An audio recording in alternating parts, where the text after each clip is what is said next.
ए लोग का गधा बनाइए दिले भाई। हां चला मजा क्या रखतवा क्या रा अरे का बा आइजा।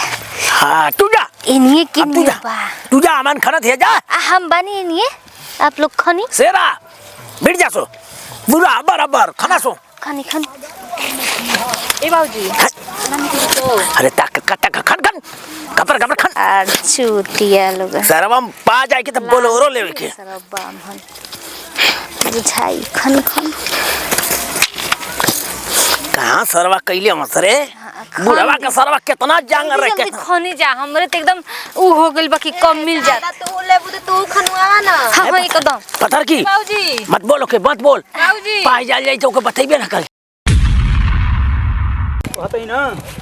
पूरा है ऊँची के पूरे का करना है पूरा छीन लो जानलू हम जाते खेत सुरवा के भेजल है कोड़े खातिर ठीक बा आ तू आब खेते ठीक बा ना देखी कितना सरवा कोड़ है कि ना कोड़ है खेत अगर ना कोड़ है तो बड़ा मारा तो चाप चाप के चपले जूता से बड़ी बड़ी मार मारम आ के पूरा छट दियो आई पता तू दे के भैंस खाई ठीक बा हां जाते नहीं हम हां खेते सावते बानी आवा पीछे पीछे तुरंत देरी ना करी हो भैंसवा हां भैया अरे साला ते नहीं वही बात है एक बीता खोलने बड़े रे अरे कितना जा है में भैया हमसे तो ना लगत खाना ही का करी साला ते तो हम तो कहनी कि ते पूरा खन देल हो खबे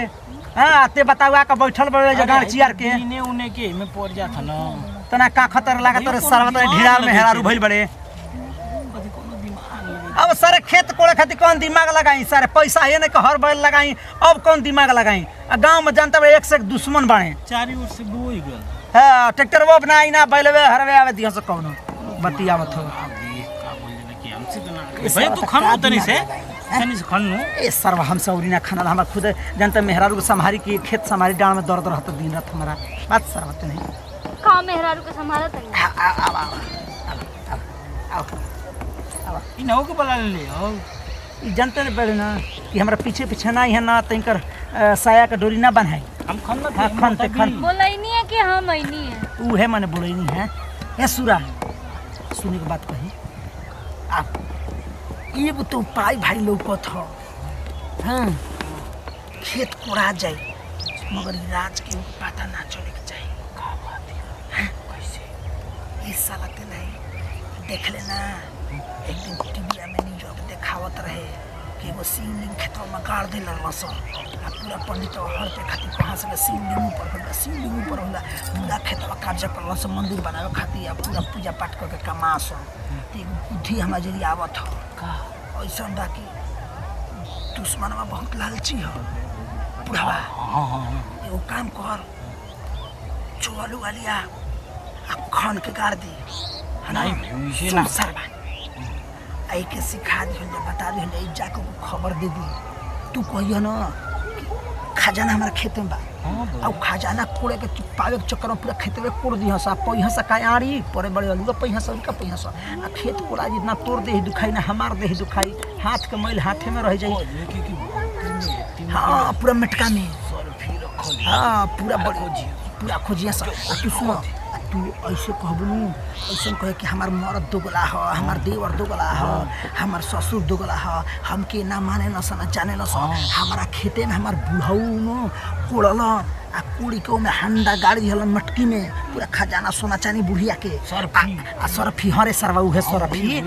मटको भाई गाड़ देना सुरहिया में आका काला के मर गए हमसे कहना के पतो ही अगर मर जब हम न त पान लोग लइकन के ये खुनवा के निकाल के एका कहला कि पढ़ैया लिखैया खूब बड़का आदमी बनई हो हाँ ऐसे लालच दे दी है तो आ कहिए कि हमरो तो दे दी से हमके पता ना चलत कि कहाँ बा चल लुक के आ तुम लोग कुड़ी हलो हम आदमी देखो ठीक हो जा अच्छा तू खबर दे दो हमनी के व्यवस्था करते हैं जा कुदारी फोड़ भेजे छोड़ जो सरवा ले लिया जो चलिए ले हम खोल कर करते जा ठीक बा हां मतलब औरी बाकी तैयारी कर रोक के लिया क्या है तो तू लोगन मतलब कुछ बाद में कहीं ना कि मम्मी जाके खड़म दे तो बोली ना नहीं कोई देखो है ना बड़ा सा उजगो ना सने ता खाए कह दिया खन ऐसे बढ़िया जो पूरा लिए ये दाव काम कोजी बेटा तो समझ कि ना तोड़ दे दिखाई ना हमार दे दुखाई पूरा एकदम काम खेत के हो जाए ले काल गया सर ए सरवा मिली तब न ए में मुत दे बा हाँ मुँह के ढाक सर मुँह के ढाक तू तो हम ना मुझ चल सर ढाक खाई के ना होई खाई के आलू ए सरवा खेत कोड़ेला से मतलब तन आलू जियान हुई त का हुई ढाक ढाक ढाक तभी ते हाल जल्दी खानी आई गई आवत हुई ए सरवा खान ए सुरा है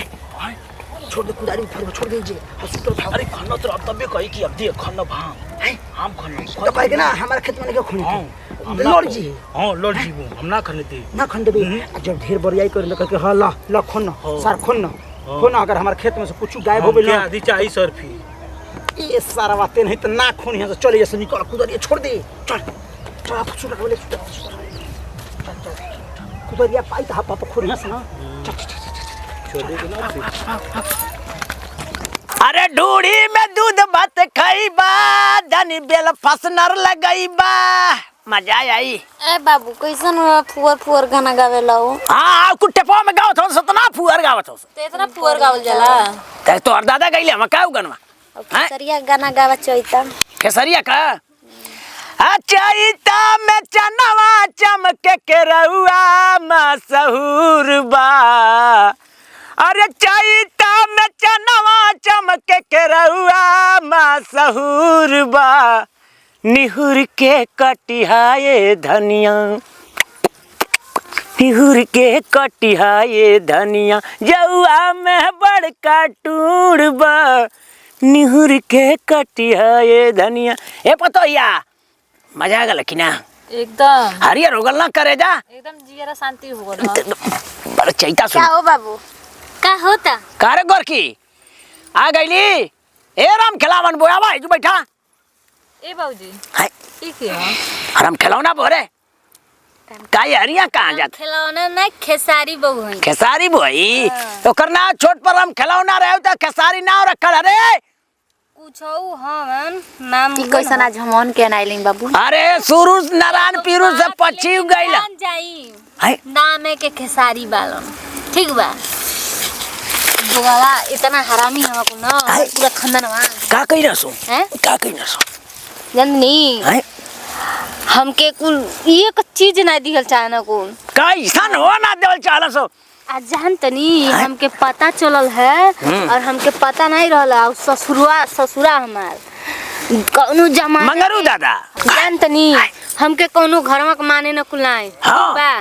और हमारे एगो काम बाटे हमारे तना दुख हमार दूर कर दी पंचायत करके हाँ ना जी हाँ जान तनी हमार ससुर मतलब बहुत पुरान जमाना के सामान है जितना सास के हमरे पुराना बिखू रहल गहना रहल है हाँ सरफी रहल है मोहर ओहर रहा है पहले के जमाना का ना चांदी सोना जितना रहल है वो एगो मटका में कह के हाँ। आ कोनो खेत में गाड़ देले बना अच्छा। आ ई लोग रोज रोज दोनों भाई हमसे बताओ न कुल नहीं रोज रोज खन के निकाल के अपने खाना कुल रहे न कुल यहाँ तक हमारे लड़कन के दवाई नहीं होला एको हमके कुल मान नहीं चली खाली इतने काम कर दिए जान तनी जो निकली ना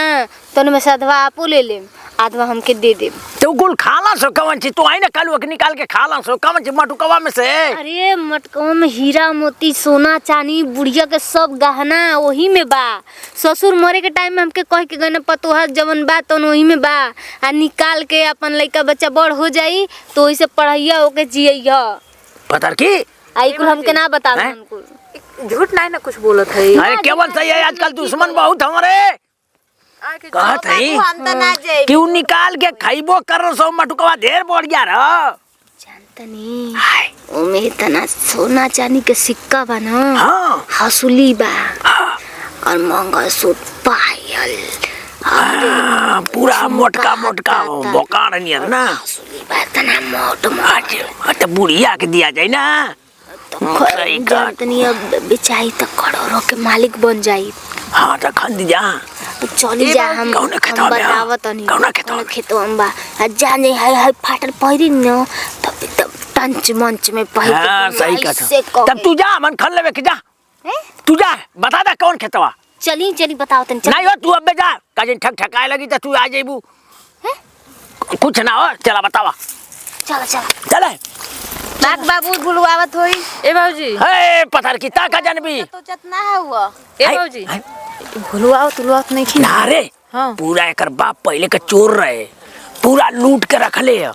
पूरा दुल्हेपुर में डाका डलस आई जा, चल चली बाबूजी चल गोरखी चल।